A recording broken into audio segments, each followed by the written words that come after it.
Bonjour à tous.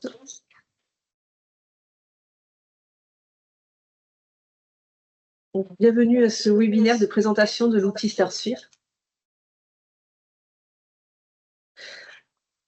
Je vous propose d'attendre quelques minutes pour commencer, le temps que tout le monde se connecte. Donc, vous êtes déjà 200, un peu plus de 200 participants.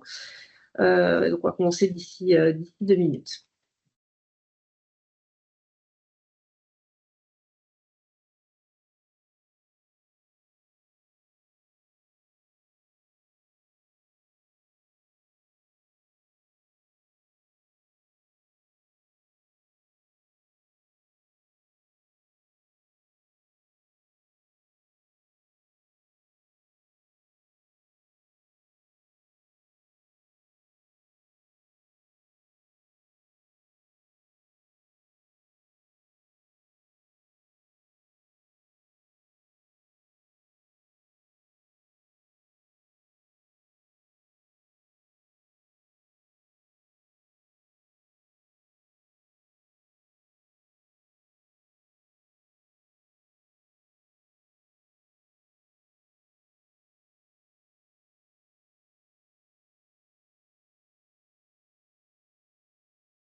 En fait, on est déjà à 290 participants. 11h02, je vous propose que nous commencions ce webinaire. Donc, bonjour à tous et bienvenue à ce webinaire qui est consacré à la présentation d'un nouvel outil national qui va être mis à disposition de l'ensemble des demandeurs de financement FIR et également mis à disposition de l'ensemble des équipes des ARH, donc cet outil qui s'appelle StarSphere. Donc, je suis Hélène Loubier, je suis la directrice des finances et des moyens de l'ARS Occitanie. Je suis accompagnée aujourd'hui de Catherine Chaumat, qui est directrice de la santé publique à l'ARS Occitanie, et d'une partie des membres de l'équipe projet pour le déploiement de cet outil, Clotilde Attelan, Yann-Claude Létang et Élodie Gendre. Donc sont invités à cette visioconférence les porteurs de projets, mais également les équipes de l'ARS qui seront en lien avec vous tout au long du déploiement. L'objectif donc aujourd'hui, c'est de vous présenter cet outil. Donc ce sera une présentation générale avec les apports de cet outil, puis une démonstration qui vous sera faite dans un second temps. Donc quelques règles pour la réunion, parce que je vous disais qu'on était donc là on est près de 330 participants. Donc vous avez vu, les micros sont coupés. C'est pour fluidifier l'organisation de la réunion. On a prévu un temps d'1 heure, donc on va essayer de respecter ce temps de présentation. Alors on prendra bien entendu vos questions, donc on vous propose de les saisir dans le chat qui est mis à disposition. Tout au long de chaque étape de la présentation, on fera des petits arrêts pour pouvoir prendre vos questions et y répondre immédiatement. Je vous précise également que ce webinaire est enregistré. Cet enregistrement sera mis à disposition ensuite sur la page internet de l'ARS qui est dédiée à StarSphere, ainsi que toutes les réponses aux questions que vous nous aurez posées dans le chat, puisqu'on est sur le deuxième webinaire de présentation. On sait qu'il y a beaucoup de questions. On ne peut pas forcément répondre à toutes ces questions pendant la présentation, mais on le fera en différé via cette foire aux questions qui sera mise à disposition, ainsi que l'ensemble des supports qui auront servi donc, pour cette présentation de l'outil. Donc cet outil StarSphere. Donc StarSphere, c'est un nouvel outil qui est mis à votre disposition, qui a été développé par une ARS, l'ARS Grand Est, et qui aujourd'hui fait l'objet d'un déploiement national auprès de l'ensemble des ARS et des porteurs. C'est un outil qui permet le dépôt dématérialisé de vos demandes de subvention du FIR. Donc on est bien uniquement sur les financements FIR et les demandes de subvention FIR. C'est un outil qui fonctionne en workflow, c'est-à-dire qu'en fait, il permet la traçabilité de chaque étape, donc à la fois le dépôt du projet, donc le dépôt de votre demande, la validation et l'instruction par l'ARS, toute la phase de contractualisation, donc période pendant laquelle vous êtes en échange avec l'ARS à la fois sur le contenu de la convention et sur la signature. Et cet outil permet également de retracer le suivi financier et le suivi de l'exécution de la convention avec du reporting à travers les bilans que vous réalisez et qui seront déposés sur cette plateforme. Donc, en résumé, cet outil permet la dématérialisation de l'ensemble de la chaîne de traitement du FIR, allant du dépôt de la demande, donc, sur laquelle vous allez intervenir, jusqu'au paiement final, sur lequel vous aurez aussi des informations via cet outil. Alors, les apports, rapidement, mais c'est un outil qui vous permet d'avoir la main en fait sur les informations. Vous avez la maîtrise de vos informations, c'est-à-dire que vous allez être invité à créer un compte porteur qui vous permettra d'indiquer les informations qui vous concernent, les informations qui concernent l'organisme, et vous aurez la main directement pour modifier ces informations. Par exemple, s'il y a des changements de RIB, s'il y a des changements subséquents ou des utilisateurs qui interviennent sur l'organisme, vous aurez la main pour le faire directement dans l'outil. Cet outil fonctionne avec donc des comptes porteurs, donc chaque personne, chaque intervenant est un porteur, et un compte organisme. Ce compte organisme, en fait, il permet de rassembler et de conserver l'ensemble des informations relatives à l'organisme. Donc, tous les utilisateurs qui y sont rattachés, mais également toutes les informations administratives et notamment le RIB. C'est un outil qui va permettre de centraliser les informations et donc de déposer une fois uniquement toutes les informations administratives qui vous sont demandées. Donc, c'est utile lorsque vous demandez des subventions qui relèvent de différentes directions de l'ARS Occitanie. Ça évitera de vous redemander plusieurs fois les mêmes informations. Mais vu que c'est un outil qui est partagé avec les autres ARS, les informations que vous indiquez au niveau de l'organisme, si vous demandez des financements aussi auprès d'autres ARS, ces informations sont uniques et sont communes pour toutes. C'est un outil qui est également interfacé avec la base Sirène. Donc ça permet à la fois pour vous, lorsque vous créez l'organisme, de simplifier, d'accélérer les saisies, mais c'est également un gain de sécurité pour nous et ça fiabilise les données administratives qui sont liées à votre organisme. Donc, je vous disais, le deuxième apport, c'est la centralisation des informations. Donc, toutes les informations liées au porteur, à l'organisme, toutes les conventions FIR qui sont passées avec l'organisme sont rattachées à ce même organisme. Il y a toute une historisation des actions. Et donc, en se connectant sur cet outil, vous pourrez avoir la centralisation de l'ensemble des informations qui vous concernent. Je parle des informations, donc c'est tous les documents, toutes les informations qui concernent les conventions que vous réalisez, mais également tout ce qui concerne les échanges, puisque l'outil qui va vous être présenté dispose d'une messagerie interne à l'outil qui vous permet d'échanger directement avec le référent ARS. Tous ces échanges sont historisés, donc ça permet aux différents utilisateurs qui pourraient se connecter et avoir besoin d'informations sur un projet, d'avoir cette vision globale des échanges qui ont pu intervenir, et c'est également facilitant lorsqu'on a un changement de responsable ou d'intervenant sur le projet. Tout l'historique est conservé et rattaché au projet. L'outil permet également donc d'améliorer l'information qui vous est donnée. Alors, je parle depuis le début de projet. En fait, dans l'outil Alvocable, c'est projet. Un projet égale un dossier égale une convention. Donc, pour vos projets, en fait, vous avez la main dès le début pour faire le dépôt du projet et vous aurez des informations ensuite tout au long de l'avancement du projet. Avec des étapes de notification qui sont prévues, qui sont incluses dans l'outil pour vous indiquer qu'il y a eu des évolutions sur votre projet. Ces informations-là, elles sont envoyées à la fois aux utilisateurs, donc aux services administratifs qui traitent directement les conventions, mais également pour information au moment des grandes étapes clés aux responsables légaux qui auront été mentionnés dans l'outil. Enfin, l'outil permet, je vous disais, donc la centralisation de toutes les informations, y compris les dépôts de bilan, et avec là aussi des informations, des notifications pour vous rappeler à quelle période vous devez déposer les bilans dans l'outil. Donc sur l'aspect ergonomique et intuitif, vous le verrez au gré de vos utilisations de cet outil, donc qui va vous être présenté maintenant par Clotilde Attelan. On va respecter différentes étapes et vous aurez toutes les informations qui vous permettront de pouvoir à la fois vous connecter et naviguer dans l'outil. Peut-être à ce stade, est-ce qu'il y a des questions ? Donc, pas de questions, donc je laisse la parole à Clotilde Attelan. Merci.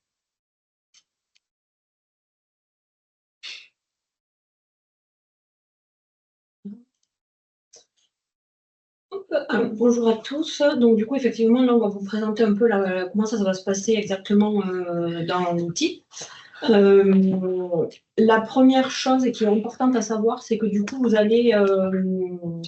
le démarrage, ça va être la communication de l'ARS. On va vous donner le lien, donc comme on l'a dit, le lien vous sera communiqué à la fin du webinaire.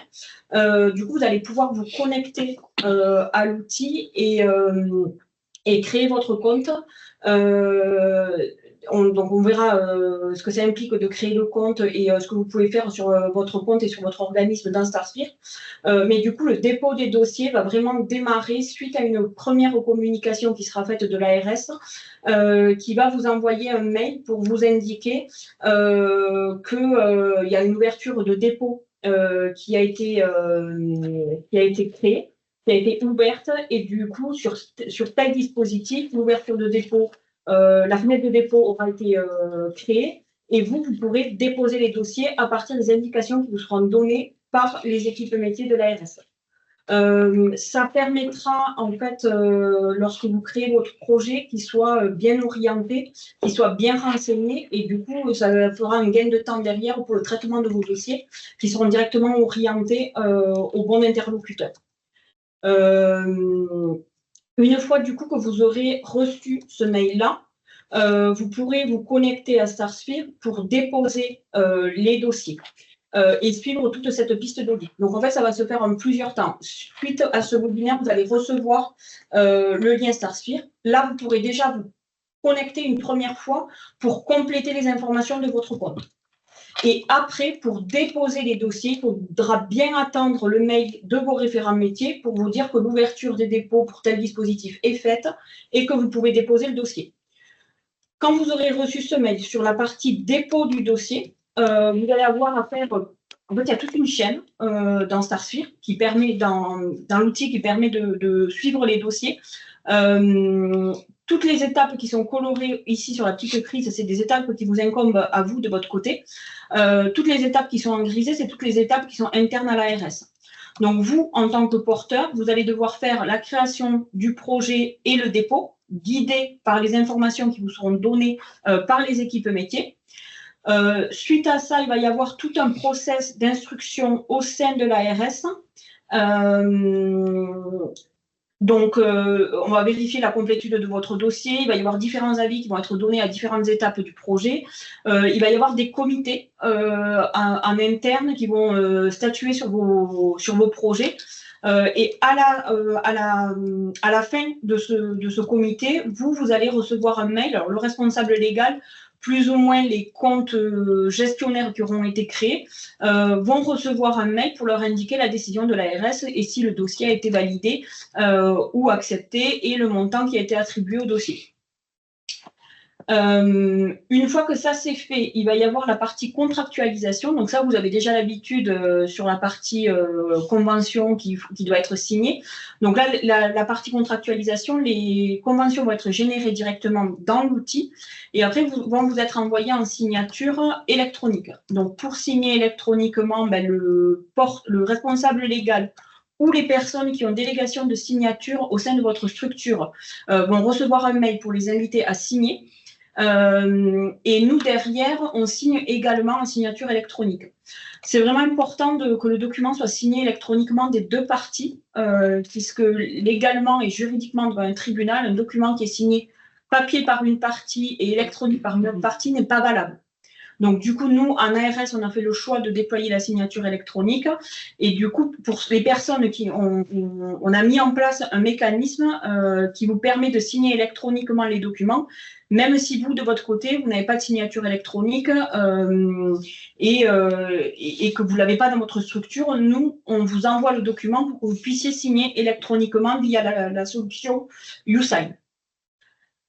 Et donc, une fois que le projet va être contractualisé, tous les éléments du projet vont pouvoir être suivis directement dans l'outil. Donc, vous allez pouvoir, si le projet nécessite le dépôt, le dépôt de bilan, vous allez pouvoir les poser directement dans l'outil.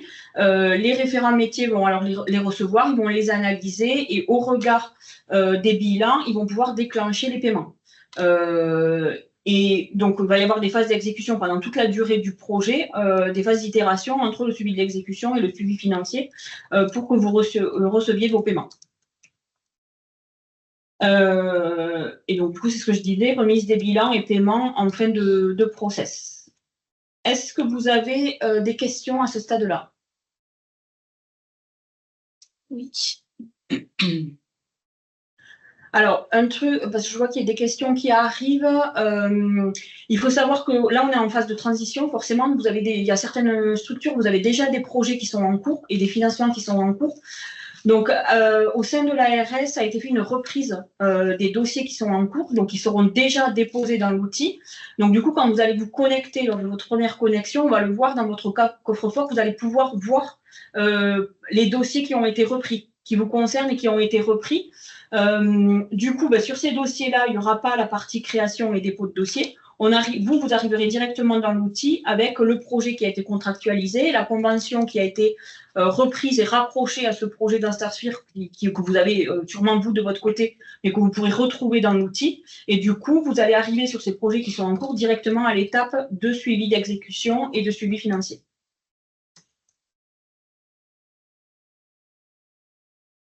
Je ne sais pas s'il y a d'autres questions. Les questions tournent beaucoup effectivement autour de la reprise des conventions. Hein. Donc, effectivement, on a fait le choix de reprendre les conventions en cours. Les conventions qui allaient au-delà de 2025 ou qui s'achevaient en 2025 selon les directions. Donc, c'est à la consultation de votre compte que vous pourrez identifier les conventions qui ont déjà été reprises dans l'outil. Et ce n'est vraiment que pour les créations, les projets nouveaux que vous reprendrez le processus depuis le début, donc depuis la création et le dépôt du projet.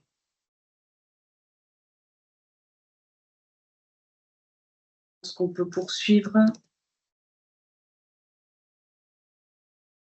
Alors, du coup, on va se connecter directement dans l'outil.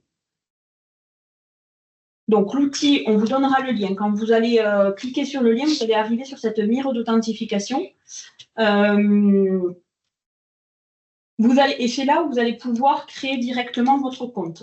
Donc, vous allez être autonome sur la création du compte. Donc, vous allez pouvoir cliquer sur « Créer un compte porteur », le lien qui est ici, et vous allez pouvoir remplir ce petit formulaire. Donc, le compte porteur se fait sur le numéro de SIRET. Donc, vous allez devoir renseigner le numéro de SIRET de votre structure, renseigner les éléments et une adresse mail et cliquer sur « Sauvegarder » pour vous connecter. Du coup, en faisant cette action-là, vous allez recevoir un mail avec vos identifiants et votre mot de passe. Donc, l'identifiant, ça sera toujours le mail. Et le mot de passe que vous pourrez changer a posteriori une fois que vous vous serez connecté. Donc, ça, c'est pour la création du compte. Du coup, pour la connexion après, vous allez pouvoir mettre ici vos identifiants et votre mot de passe.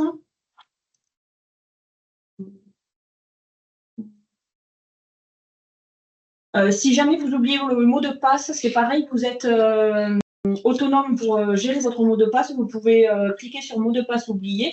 Ça vous renvoie un mail, comme on a l'habitude sur les sites, avec votre nouveau mot de passe pour vous connecter. La première personne de la structure qui va se connecter, elle va devenir ce qu'on appelle dans l'outil compte maître. Et c'est elle, après, qui va pouvoir autoriser les autres personnes qui vont se connecter à accéder, qui vont se connecter sur le même SIRET que vous, à accéder à l'outil.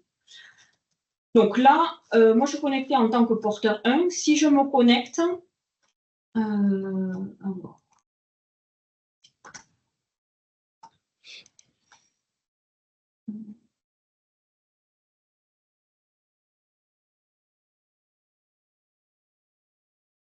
voilà. Là, mon compte maître, mon compte porteur, le porteur 1, dans StarSphere, il est paramétré et rapproché à 2 organismes. Donc, il est possible, quand vous avez des structures avec plusieurs numéros de SIRET, plusieurs sites différents, il est possible de raccrocher un même compte utilisateur à plusieurs organismes dans l'outil. La première chose qu'on va vous demander, du coup, quand vous vous connectez à l'outil, quand vous êtes dans ce cas-là, c'est de valider l'organisme dans lequel vous voulez travailler.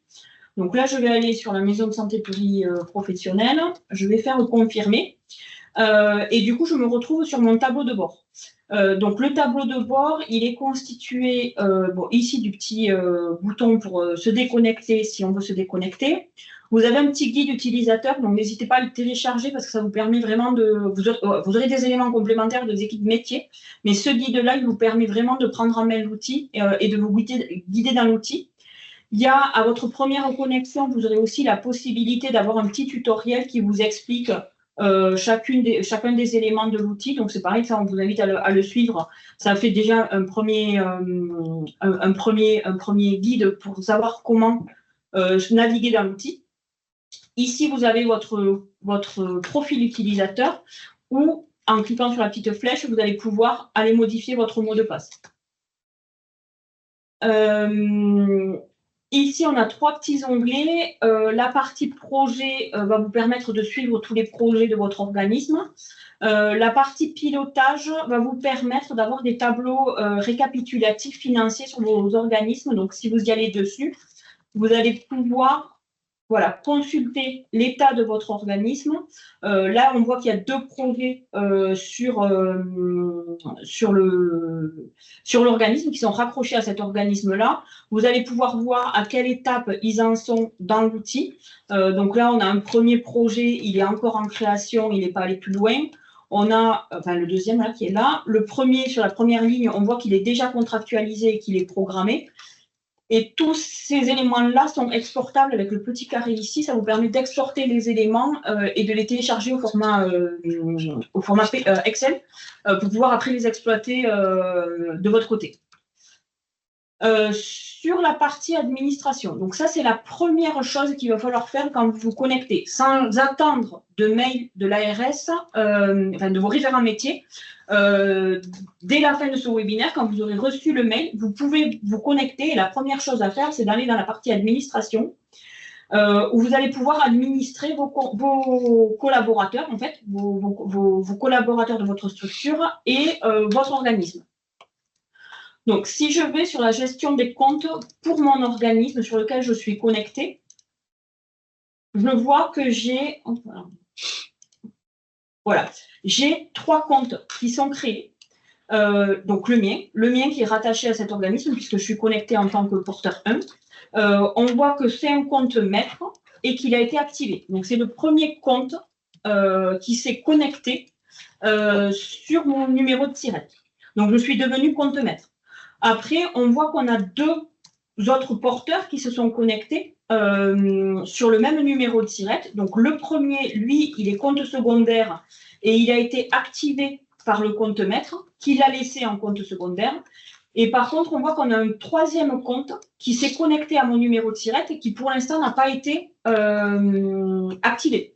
Donc, en fait, le compte maître, lui, il a reçu un mail disant que le porteur 3 voulait se connecter à cet organisme-là et lui demandant s'il voulait l'activer ou pas. Donc, le compte maître va recevoir ces mails-là et il va pouvoir, lui, aller se connecter à l'outil et aller activer les comptes secondaires et éventuellement changer les profils. Donc, il va pouvoir, s'il décide que le porteur 3, il faut bien l'activer, il va l'activer. Et s'il décide que le porteur 3 doit aussi passer compte maître, c'est possible. Il est possible d'avoir plusieurs comptes maîtres sur un organisme. Donc ça, c'est la première action qu'il va falloir faire. Donc il faut bien décider au sein de votre structure qui va être compte maître et compte secondaire, parce que du coup, ça va jouer. Le compte maître va devoir, dans un premier temps, activer ses collègues et éventuellement les passer en compte maître aussi. Mais voilà, ça, c'est à savoir sur la création des comptes pour votre structure. C'est pour ça qu'après après le webinaire, on vous conseille de prendre un temps pour réfléchir sur votre organisation et sur les différents intervenants et le rôle des différents intervenants sur les projets, hein, pour que cette création de compte soit bien organisée et que vous puissiez bien la mettre en œuvre, puisqu'il y a une différence aussi sur les droits qui sont associés au compte maître et au compte secondaire. Donc ces informations-là, il faut les avoir bien réfléchir en amont, même si elles sont modifiables ensuite.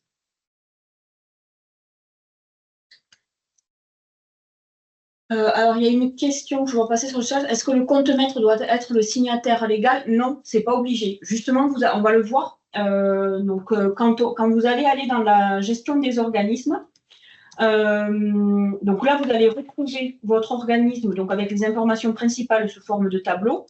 À la fin du tableau, à chaque fois que vous avez des tableaux comme ça dans l'outil, vous avez un petit œil, ça veut dire que vous pouvez vous connecter et accéder aux détails de la ligne. Donc là, si je vais dans la ligne, je vois que je retrouve mon organisme avec plusieurs onglets. Alors, on ne va pas tous les passer en revue, mais là, on va vous donner les éléments obligatoires à renseigner en priorité, puisque ça va vous servir derrière pour compléter plus facilement vos projets. Donc, dans la partie identification, toutes ces données-là, vous ne pourrez pas les modifier. Elles sont reprises automatiquement de la base Sirène. Et donc, toutes les informations de la base Sirène, il y a une interconnexion entre StarSphere et Sirène. Donc, ça, c'est repris automatiquement de ce qu'il y a dans la base Sirène. Pour les personnes, ça on ne l'a pas dit tout à l'heure, lors de la connexion des comptes, il y a des structures qui n'ont pas de numéro de SIRET. Pour les personnes qui n'auraient pas de numéro de SIRET, il faudra que la création passe par votre référent métier. Donc il faudra faire une demande au référent métier de l'ARS avec lequel vous avez l'habitude de travailler, et lui va vous créer le compte sans numéro de SIRET pour que vous puissiez accéder à StarSphere.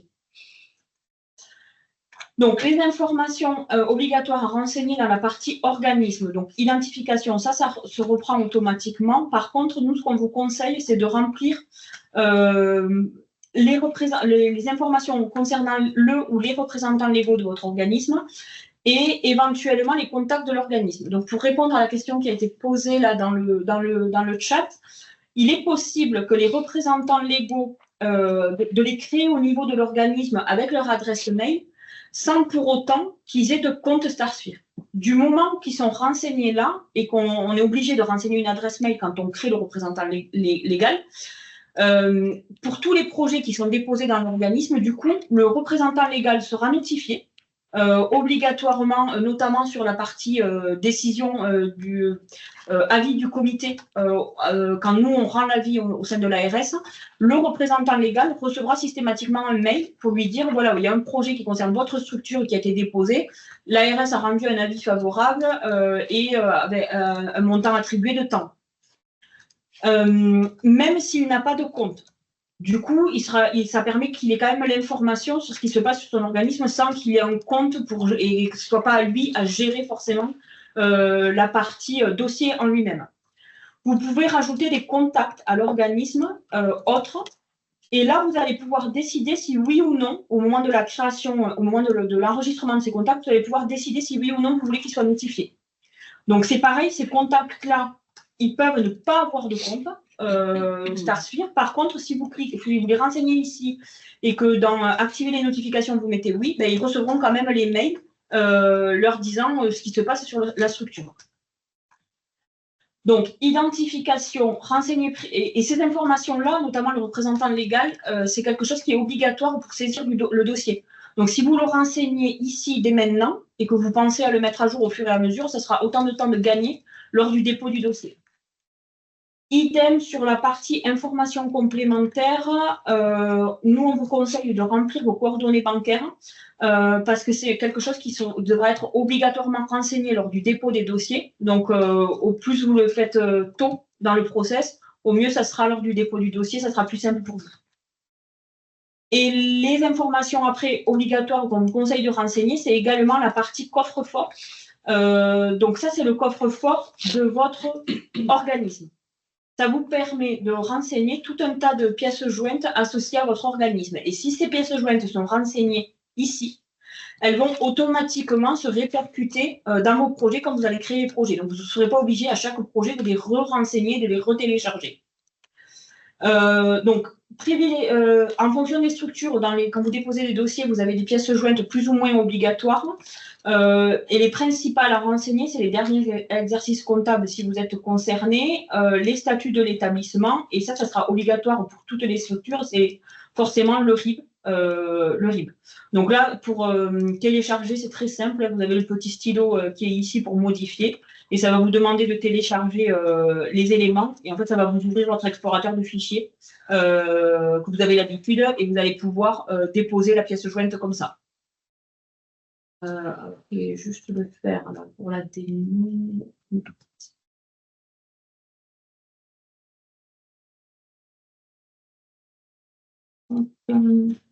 je vais télécharger le RIB.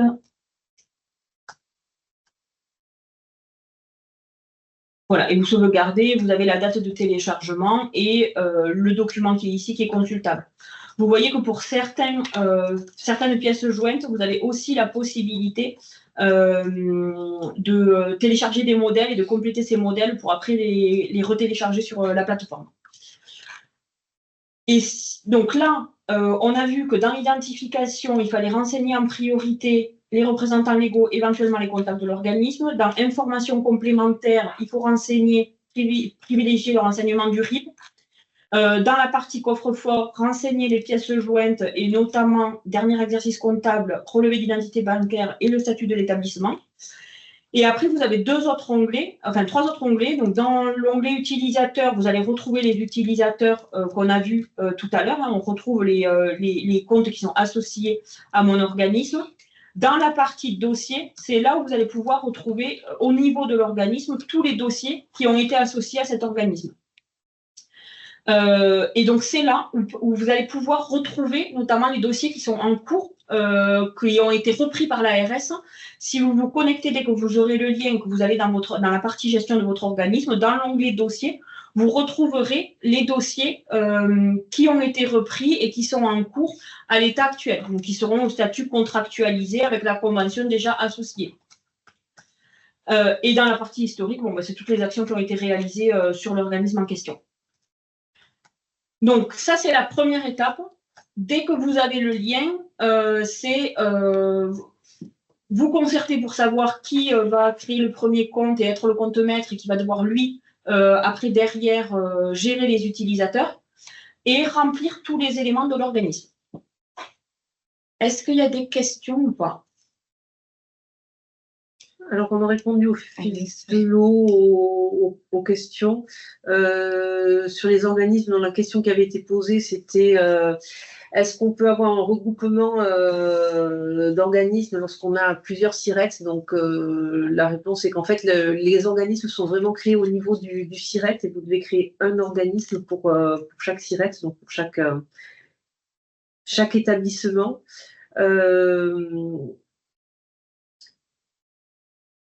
Ensuite, on a des questions sur les dossiers repris. Donc là, on a répondu aussi dans le chat, à savoir, est-ce que cet outil va concerner tous les financements FIR? Donc oui, cet outil a vraiment vocation à centraliser l'ensemble des financements FIR. Voilà. Et puis on a des questions aussi qui concernent des parties qu'on va voir ultérieurement, notamment sur à quel moment déposer, comment déposer les bilans, etc. Donc ça, on va le voir un peu plus tard. Et il y avait des questions aussi sur la signature électronique. Mais ça, on va le voir aussi sur la partie contractualisation. Oui. Alors, j'ai déjà répondu sur la question, mais à la question, pardon, j'en vois une qui arrive sur le FUNIS. Non, les demandes de FUNIS ne sont pas concernées par cet outil. Par contre, il y a en projet le déploiement d'un outil spécifique pour le FUNIS, mais ça arrivera ultérieurement. Là, on est vraiment sur un outil qui est spécifique pour les financements sur le fonds d'intervention régionale.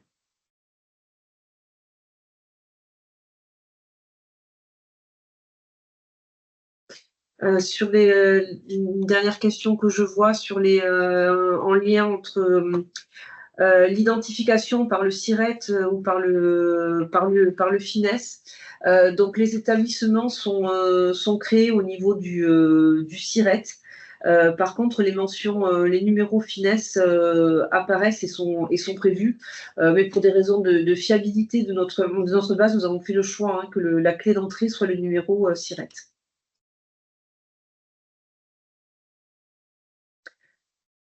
Je pense qu'on continue, puisqu'après les questions que je vois, les dernières qui arrivent, concernent une partie qui va être présentée ultérieurement. Ok, alors du coup, pour repréciser, puisque j'ai vu dans le chat que ce n'était pas forcément très clair, toutes les actions qu'on vient de voir là, l'histoire de se connecter, créer son compte utilisateur, compléter sa partie organisme, ça, vous pourrez le faire dès que vous aurez reçu le lien vers StarSphere. Dès que vous aurez reçu ce lien-là, ça, vous pourrez le faire. Par contre, toutes les parties qu'on va voir maintenant, il faudra attendre le mail de vos référents métiers vous disant qu'une fenêtre de dépôt pour tel dispositif a été ouverte et que vous pouvez commencer le dépôt des dossiers. Donc, si on reprend la piste d'audit, donc on est ici sur l'étape 1 pour toute la partie dépôt de dossier. Donc là, vous allez recevoir un mail de ce style, vous disant que, alors on a pris l'exemple du dispositif MSP et c'est qu'un exemple, donc c'est les référents métiers qui vous donneront les éléments. Donc vous allez recevoir un mail de vos référents métiers habituels vous disant qu'il y a une fenêtre qui a été ouverte. Alors là, on a pris l'exemple du 1er mars au 30 juin et que vous pouvez démarrer le dépôt du dossier. Donc, on va vous rappeler que vous pouvez vous connecter à StarSphere via tel lien et on va vous indiquer les premiers éléments à compléter lors du dépôt du dossier. Donc, on va le voir, mais en fait, sur la page StarSphere, pour créer un projet, on va vous demander de répondre à ces 3 premières questions. Et donc, ça vous sera précisé par les directions métiers. Au plus ça s'est respecté, au plus votre dossier sera bien orienté dès le début et permettra que le dossier soit traité dans un délai correct. Si il y a des erreurs à ce niveau-là dans les sélections, du coup les dossiers vont un peu se perdre dans les services et ça va être compliqué après. Nous on va les réorienter, les raccrocher au bon service, mais du coup forcément ça va prendre plus de temps. Donc vraiment bien attendre les mails de vos référents métiers pour démarrer le dépôt des dossiers. Donc, si je retourne sur l'outil.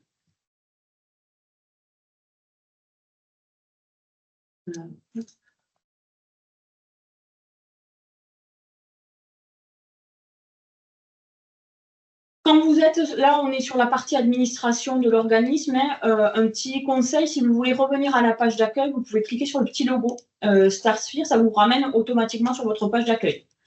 Sur cette page d'accueil, vous avez un champ de recherche ici. Si vous tapez les numéros de projet, on le verra tout à l'heure, ça va vous ramener directement sur le projet en question. Vous avez un récap de l'organisme sur lequel vous vous trouvez, puisque du coup, il y a certaines personnes qui seront raccrochées à plusieurs organismes. Donc là, ça permet vraiment de voir sur quel organisme je suis. Vous avez une petite page d'actualité qui sera mise à jour au fur et à mesure. Là, vous allez retrouver tous les projets que vous avez à traiter et qui, en fonction de leur statut. Donc, le petit 1 à côté, ça veut dire que j'ai un dossier sur cet organisme-là qui est en création, un dossier sur cet organisme-là qui est contractualisé. Et donc, ça, vous allez pouvoir les retrouver ici et, en cliquant dessus, accéder à la liste des dossiers concernés. Et donc, du coup, pour créer un projet, vous allez pouvoir ici passer par cette petite fenêtre-là et on va vous demander de créer le projet. Et donc, c'est là où vous allez pouvoir reprendre les éléments qu'on vous aura donné dans le mail. Et donc, pour déposer, si je suis concernée par un dossier de dépôt de MSP, on m'a dit qu'il fallait que je choisisse la partie candidature spontanée, la région Occitanie, et de préciser, et on me dit qu'il faut que je prenne premier recours MSP. Alors, hop, si je vais, voilà, premier recours, MSP, alors là on ne le voit pas dans la petite capture d'écran, hein, mais du coup c'est bien le Tarn, puisqu'en fait il faudra faire attention sur certains projets, pas sur tous, mais sur certains dispositifs. Il faudra bien faire attention au département pour choisir la bonne fenêtre de dépôt et pour que ce soit orienté directement au bon gestionnaire chez nous qui gère votre dossier. Donc, ça ne sera pas pour tous les dispositifs, mais pour certains, il faudra faire attention à ça. Donc là, je renseigne et je sélectionne ma fenêtre de dépôt. Et donc, du coup, ça va m'indiquer la description. Donc là, ma description de ma fenêtre de dépôt, c'est crédit au démarrage pour les MSP. Ça me donne la date de fin. Donc ça, il faut bien y faire attention, puisque du coup, passé cette date, vous ne pourrez plus déposer les dossiers. Même si vous avez démarré le dépôt d'un dossier, que vous le démarrez le 29 juin et que vous essayez de le terminer le 1er juillet, même si vous l'avez démarré, si la fenêtre de dépôt est clôturée, vous ne pourrez pas après les déposer. Donc, bien faire attention à la date de fin de dépôt des dossiers. Et surtout, si vous avez des fiches descriptives là, qui sont associées à la fenêtre de dépôt, n'hésitez pas à la télécharger, puisque du coup, ça, les référents métiers chez nous vont vous mettre à disposition des fiches descriptives qui vont vous permettre de vous guider dans la saisie des dossiers. Ça va vous donner des indications de ce qui est attendu pour saisir les différents champs et pour que votre dossier soit complet le plus possible. Donc là, on va vous préciser le nombre d'actions qu'il faut créer, par exemple. C'est que des exemples, mais voilà. Ce qui est attendu dans la description détaillée de l'action, ce qu'il faut compléter. Ça va vous demander de renseigner bien les pièces jointes obligatoires et éventuellement de renseigner d'autres pièces jointes complémentaires qui ne sont pas obligatoires dans l'outil. Ça ne bloque pas si vous ne les déposez pas, mais par contre, nous, ça bloque pour l'acceptation de vos dossiers si elles n'y sont pas. Donc, du coup, bien faire attention si les métiers vous disent bien renseigner des pièces jointes supplémentaires, à bien les déposer pour pas que ça bloque les dossiers et qu'on perde du temps à vous renvoyer le dossier en vous disant non, le dossier n'est pas complet, c'est pas ce qu'on attendait. Donc ça, bien au moment de la création du projet, c'est je renseigne bien, je fais bien attention aux champs que je sélectionne ici au regard de ce qui m'a été indiqué par les métiers. Je fais attention à la date de fin d'inscription et s'il y a une fiche descriptive associée, je la télécharge pour me guider dans la saisie derrière. Et une fois que ça c'est fait, vous pouvez cliquer sur créer un projet. Ça va vous ramener sur la page de création du projet. Donc, en fait, si on reprend notre piste, on est là, on est sur la partie création. On a sélectionné le bon cadre de dépôt et on est sur la page de création du dossier. À savoir que sur cette page, tant que je n'ai pas cliqué sur créer, le dossier n'est pas enregistré. Donc là, il faut vraiment que je finalise de renseigner toutes les informations, que je clique sur créer et à partir de là, tout sera enregistré au fur et à mesure que je complète les champs. Mais voilà, ça c'est le seul truc, c'est que tant que vous n'avez pas renseigné ça et cliqué sur créer, votre projet ne sera pas enregistré. Donc là, on va vous demander de renseigner l'intitulé du projet. Donc on va mettre au démarrage. Bon. La date de début de réalisation du projet, hop, on va mettre avril, et la date de fin, on va mettre 31/12. S'agit-il d'un renouvellement? Non. Et le projet relatif à la politique de la ville, on va mettre non. Donc ça, c'est les seules informations qu'on vous demande de renseigner. Il faut que les dates de début de réalisation et les dates de fin de réalisation soient comprises dans les dates prévues dans la fenêtre de dépôt. Sinon, vous aurez une erreur au moment de la création du projet. Donc, bien faire attention quand vous saisissez ces dates-là, qu'elles soient bien comprises dans les dates qui sont paramétrées dans le cadre de dépôt. Donc, c'est les seules informations à renseigner à ce stade-là. Là, ça vous récapitule vos informations spécifiques à votre organisme. Et si c'est OK, vous cliquez sur Créer. À partir de là, donc là, il y a déjà des dossiers qui existent, donc ça me demande de confirmer si je veux bien le créer. À partir de là, ça vous attribue un numéro de projet unique. Donc ça, c'est le numéro de votre projet. Il sera unique pour toute la base StarSphere. Et du coup, à partir de là, le projet il est vraiment enregistré dans l'outil. Et donc, du coup, à chaque fois, là, maintenant que vous allez faire des modifications, vous allez valider vos modifications, les éléments seront directement enregistrés dans l'outil. Est-ce qu'il y a des questions ou pas sur cette partie? Oui, alors on a eu des questions de savoir si les personnes allaient bien recevoir l'information de la part des directions métiers pour savoir quand est-ce que donc, une fenêtre de dépôt serait ouverte. Donc à partir du moment où vous avez reçu l'invitation pour ce webinaire, vous êtes bien référencé dans nos bases de données, donc vous serez informé pour les dispositifs. J'ai vu que certaines personnes disaient qu'elles n'avaient pas reçu directement le lien pour le webinaire. Dans ce cas-là, je les invite à se rapprocher de la direction de leur correspondant ARS en fait pour bien se faire identifier et qu'elles soient informées de l'ouverture de la fenêtre de dépôt. On avait aussi des demandes sur les GEM, savoir est-ce qu'on peut avoir un exemple de projet de GEM. En fait, quelle que soit la nature du projet, hein, le dispositif et le processus est identique. Donc là, on a pris l'exemple d'un dispositif, on aurait pu en prendre un autre. C'est sur la première page, donc la page d'accueil, lorsque vous déposez, enfin, vous demanderez la création d'un projet, que vous devrez bien identifier le dispositif auquel vous devez le rattacher. Et donc, c'est pour ça qu'on vous demande de bien attendre que la direction métier vous ait informé au départ de l'ouverture de la fenêtre de dépôt et qu'elle vous ait donné toutes les informations pour bien orienter le projet. Il y a des questions aussi sur les durées de projet. L'outil permet de gérer des projets en pluriannuel, hein, donc il n'y a pas de difficulté là-dessus. Je me demande qu'est-ce qui vaut la validation du dépôt de dossier. Normalement, c'est qu'une fois que le dossier a été instruit, normalement, vous recevez une information qu'il a été recevable. Non.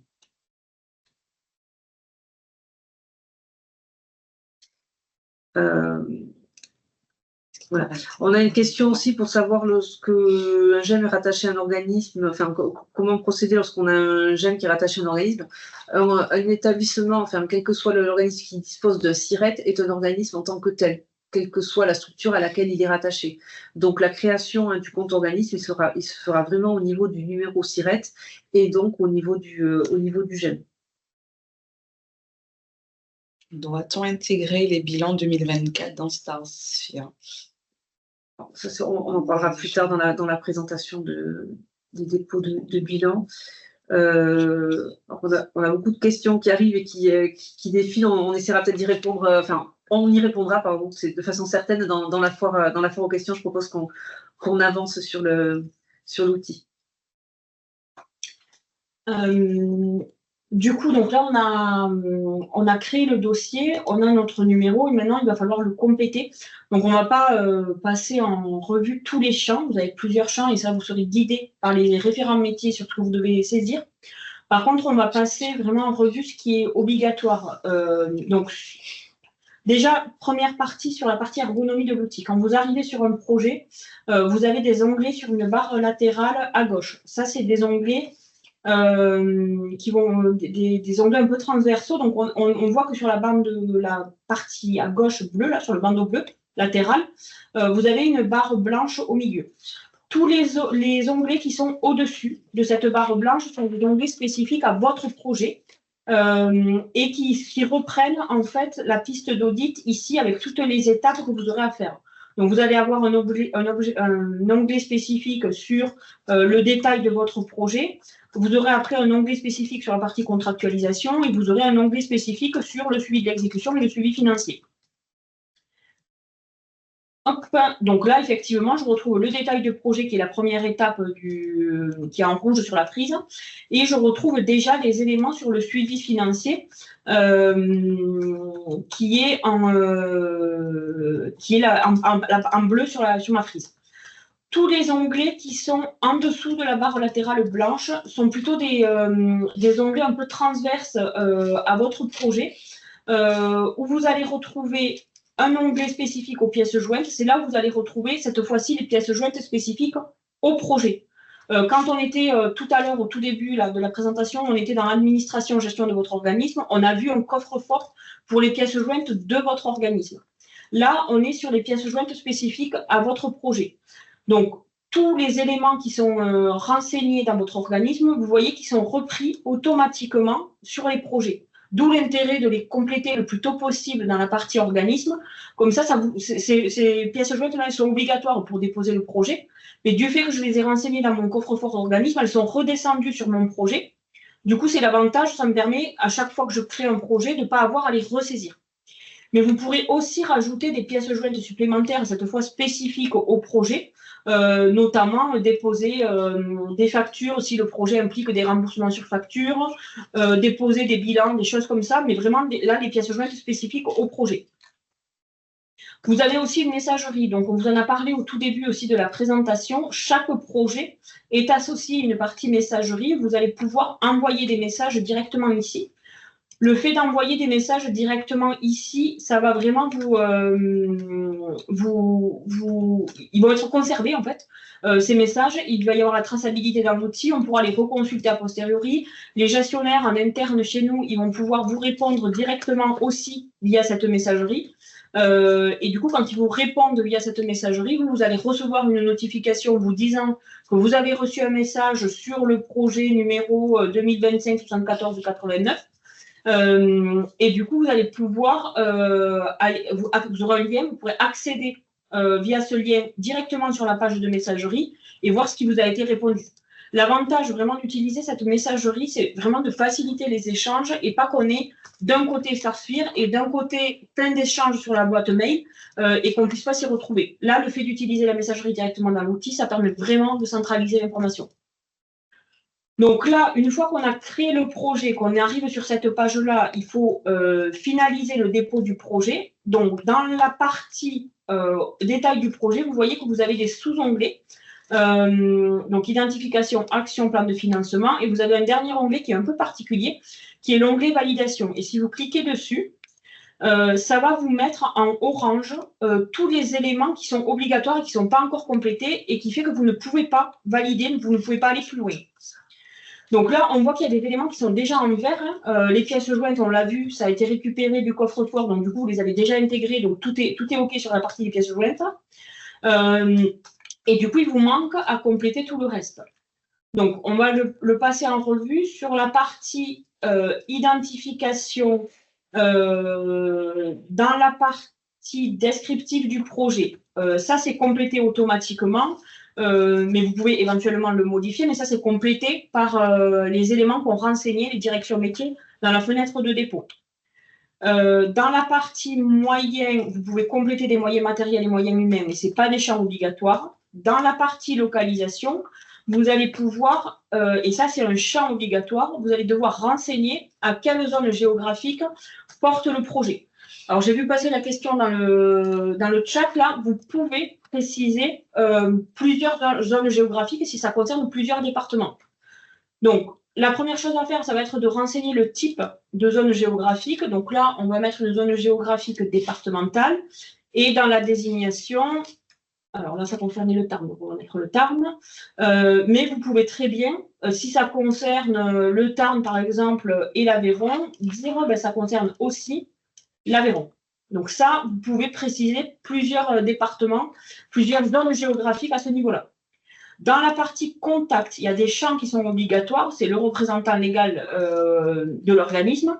Idem, du fait que ça a été renseigné sur l'organisme, c'est déjà présent, donc ça facilite la saisie du projet. Dans la partie action, il va falloir créer une action. Donc, vous allez pouvoir ajouter une action, mettre un libellé à l'action. Tout ça, ça sera guidé par la fiche que vous aurez téléchargée. Non, pas parce que je l'ai téléchargée.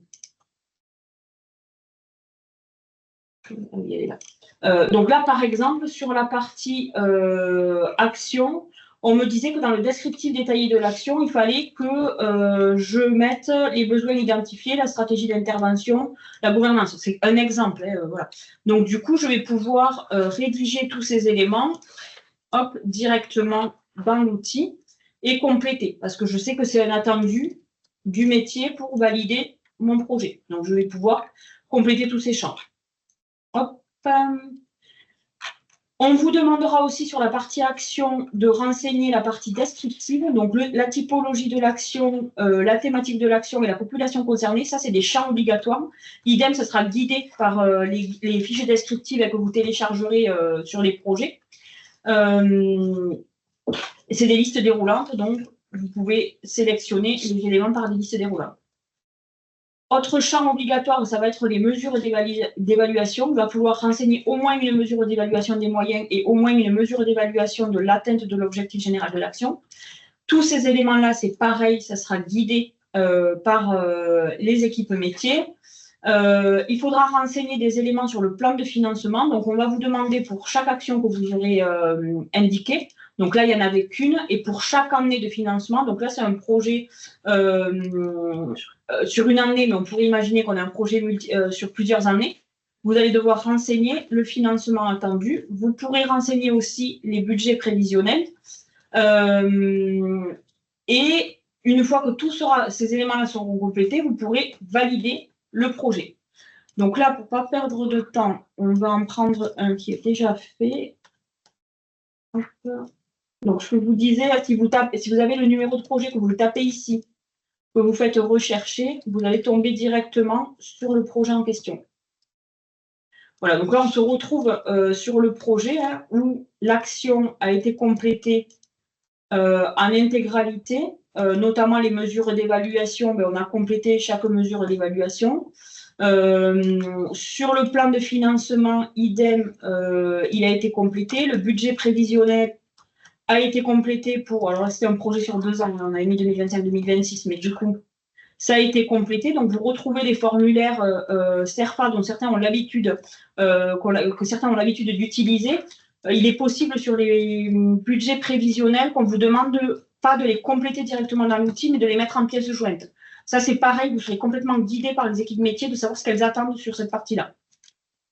Donc, si je vais dans la partie validation sur ce projet-là, on voit que tous les éléments sont ouverts, sauf l'attestation. Quand vous allez déposer un dossier, on va vous demander de remplir une attestation et de la signer et de la déposer sur l'outil pour pouvoir déposer le projet, pour pouvoir finaliser le dépôt du projet. Donc, vous avez un modèle que vous allez pouvoir télécharger, qui est ce modèle-là, et du coup, vous allez pouvoir le compléter directement en ligne, le signer directement en ligne ou imprimer et rescanner, mais vous pouvez via Adobe le compléter directement. Et dès que c'est complété, vous allez pouvoir l'enregistrer et après, du coup, aller le déposer directement sur votre projet. Donc, je vais récupérer mon attestation que j'ai complété et que j'ai signé. Hop, je vais la télécharger, la sauvegarder. Et donc, du coup, là, on voit que tous les éléments de l'onglet validation sont passés au vert.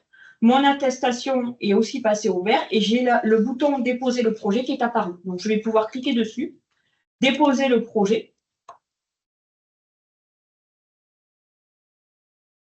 Et passer à l'étape d'après. Est-ce que vous avez des questions sur cette partie-là?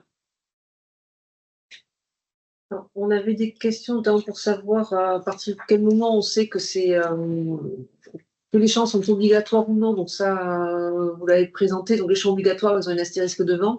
Et de toute façon, sur le dernier masque de validation, dès lors qu'un champ obligatoire n'a pas été renseigné, vous avez une alerte. Vous ne pouvez pas passer à l'étape suivante et vous avez un lien qui vous est envoyé vers les champs à compléter. On a beaucoup de ces questions pour savoir si tous les organismes sont concernés ou tous les types de conventions. Donc, je redis, tous les financements qui sont demandés sur le plan d'intervention régional doivent passer désormais par cet outil. On avait une question à laquelle j'étais en train de répondre pour savoir si plusieurs utilisateurs pouvaient travailler sur un même projet. Donc, oui, c'est possible. Pour un projet, en fait, tous les projets sont rattachés à un organisme. Et donc, tous les comptes porteurs qui sont rattachés à ce même organisme ont accès à l'ensemble des projets et peuvent intervenir sur ces projets avec des droits différents selon qu'on soit compte porteur ou compte maître ou compte secondaire. Mais les maîtres, ils peuvent modifier. Voilà, puisque seuls les comptes maîtres peuvent modifier, mais tout le monde a en visibilité tous les projets qui sont rattachés à l'organisme. D'autres questions? En cas d'erreur, quelles sont les possibilités en termes de modification et suppression? Tant que le dossier n'a pas été déposé, vous aurez la main pour modifier ou supprimer des éléments. Si vous voulez compléter. Oui, non, mais du coup, effectivement, Yann-Claude, tu as raison. C'est du moment que le dossier n'a pas encore été déposé, donc là, on voit que le projet il est encore en création. En bas du projet, vous avez un onglet, un bouton de supprimer le projet, donc vous pouvez toujours le supprimer à ce moment-là.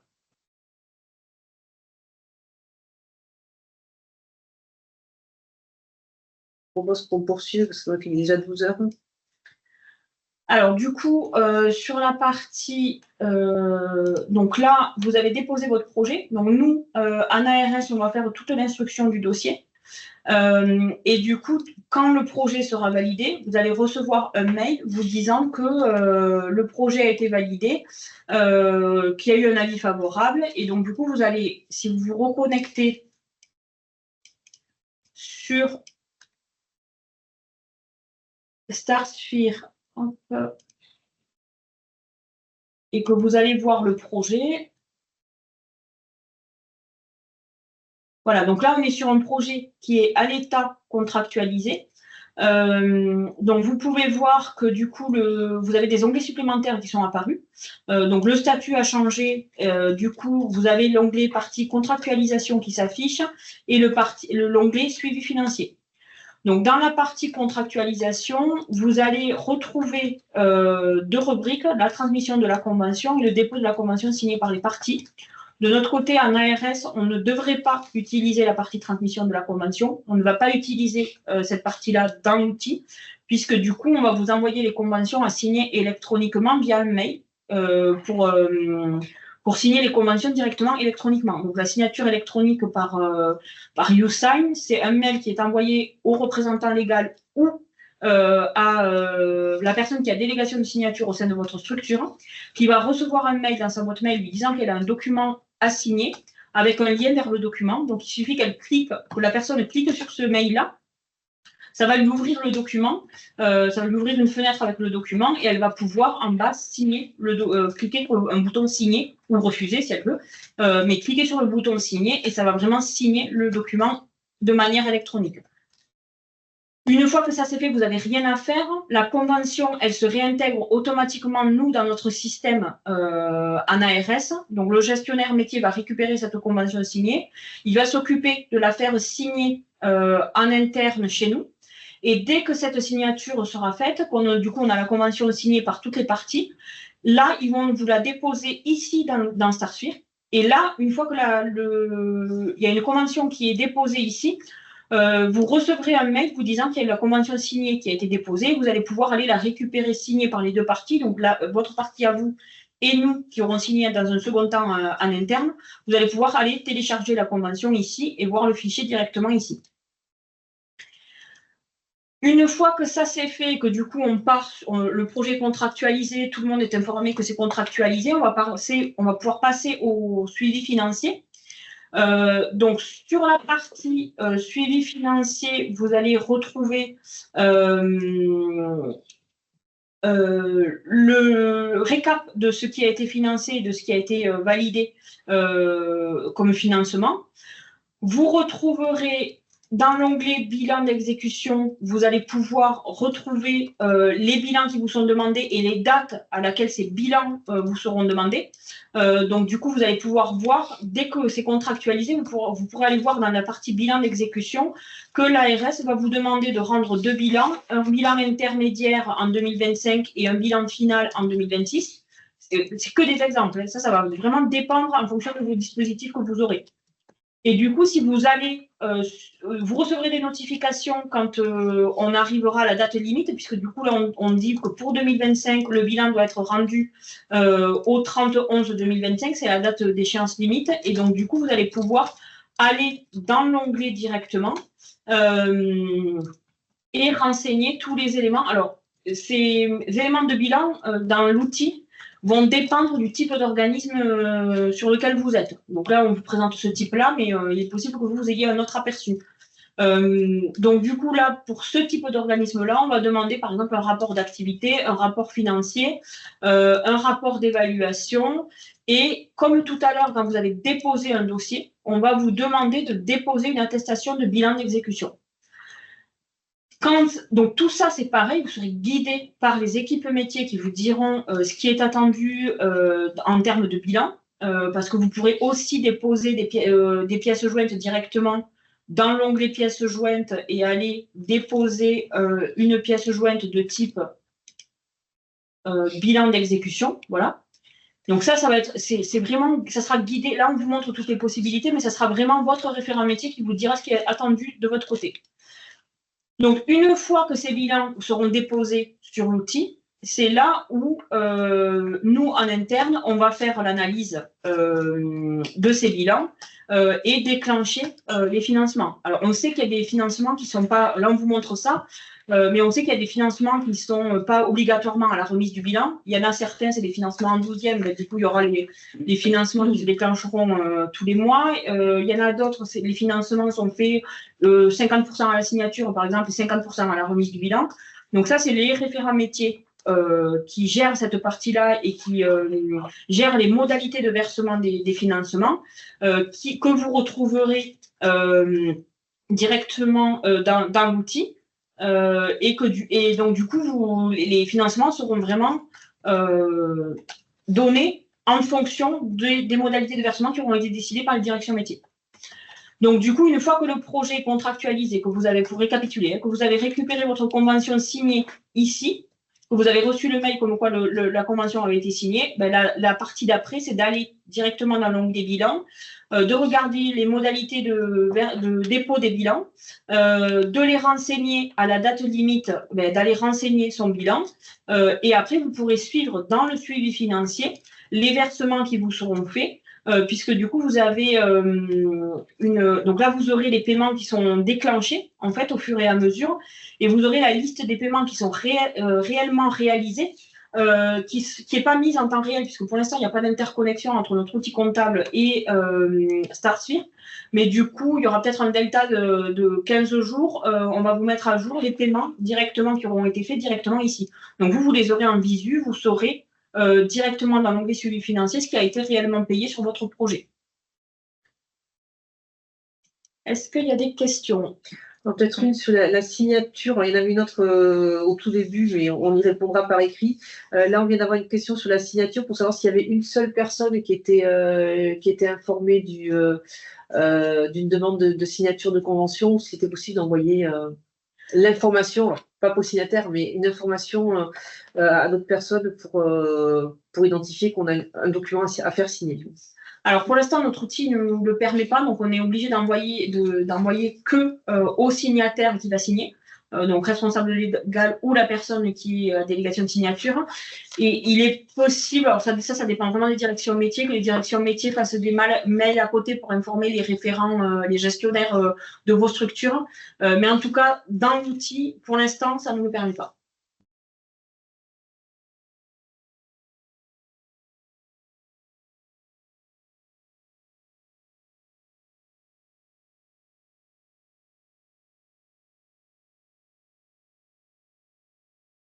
Alors, la date de versement, on a des questions aussi sur savoir est-ce que la date de versement du FIR est mentionnée sur l'outil. La date qui est mentionnée, elle est prévisionnelle. Par contre, vous aurez l'information lorsque le versement a été réalisé. Donc, une information, comme on vous l'a dit, qui n'arrivera pas en temps réel, puisqu'on doit faire des imports depuis notre outil comptable, mais que vous aurez sur le projet directement dans l'onglet suivi financier.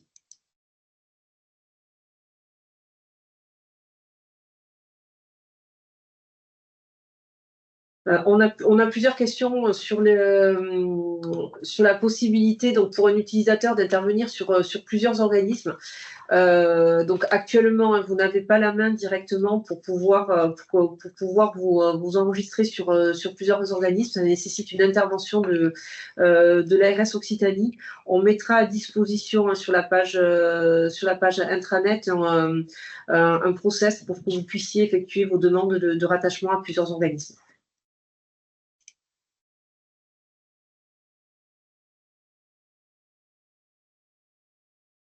Je vois des questions aussi sur la transmission des documents. Donc, on va peut-être passer avancer sur la dernière diapositive, donc sur la documentation qui est mise à disposition des utilisateurs. Yann, je vous laisse intervenir. Oui, bonjour. Comme on a pu vous l'indiquer tout au long de ce webinaire, vos interlocuteurs métiers actuels demeurent, ce sera votre premier niveau de support. Vous disposerez également d'une documentation sur le site internet de l'ARS. Vous aurez le guide porteur qui sera accessible et mis à jour. Normalement, vous l'avez le guide porteur sur la première page. Dès lors que vous vous connectez, il sera en haut à droite. Vous disposerez également de tutoriels et le webinaire vous sera bien entendu mis à disposition sur le site de l'ARS. Voilà, pour l'assistance et le support. On va vous adresser également en termes de documentation hein, donc le support qui a été présenté aujourd'hui. Alors sur la partie utilisation de l'outil, on a fait le choix de passer plutôt par une démonstration de l'outil, mais dans le support, on a intégré tous les éléments qui doivent constituer pour vous des points d'attention lorsque vous utilisez l'outil. Donc, ce support de webinaire, il viendra en complément du guide porteur qui, lui, est accessible donc, dans StarSphere sur la page d'accueil et qui, lui, est vraiment un pas à pas à chaque étape. Vous avez tous les masques qui sont précisés, qui sont détaillés hein, pour savoir toutes les étapes que vous devez suivre pour remplir un dossier.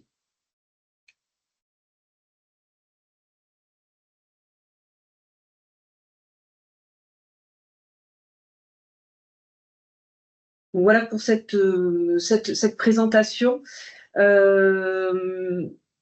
Je vous propose de la clôturer à ce stade. Donc, je vous remercie à tous pour votre participation. Vous avez été nombreux, on a eu beaucoup de questions. Donc, ne vous inquiétez pas pour les personnes à qui on n'a pas pu répondre directement dans le chat. On compile l'ensemble des questions. On va les regrouper aussi, puisque je vous disais que c'était le second webinaire qui était réalisé sur cette présentation. Donc, on va le regrouper avec les questions qu'on a eues lors de la précédente présentation et on vous mettra tout cela à disposition sur la page internet de l'ARS Occitanie. Donc, vous tapez sur votre moteur de recherche ARS Occitanie StarSphere et vous serez orienté vers cette page explicative sur laquelle on mettra à disposition tous nos supports. Je vous remercie pour votre présentation. Merci à l'équipe et je vous souhaite une très bonne fin de journée. Au revoir. Au revoir. Au revoir.